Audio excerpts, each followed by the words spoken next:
तर आता बातमी आहे मालेगावमधून। मालेगावच्या शासनाच्या जमिनीच्या तुकडेबंदी कायद्याचं उल्लंघन झालेलं आहे। तत्कालीन प्रांत अधिकारी उदय किसवेंसह 8 मुद्रांक अधिकारी या प्रकरणात निलंबित करण्यात आलेत।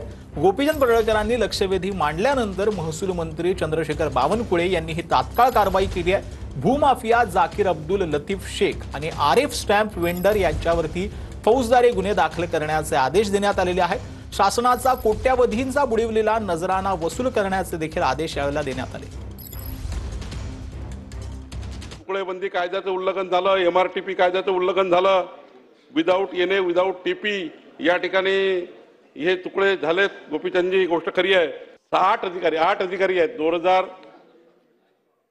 2013 ते 19 या काळातल्या 8 या ठिकाणी मुद्रांक अधिकाऱ्यांनी या चुका केल्या आहेत। मी उपविभागीय अधिकारी एडीओला निलंबित केला आहे। या गैरव्यवहारामध्ये जे लोक असतील त्या सर्वांवर फौजदारी कारवाई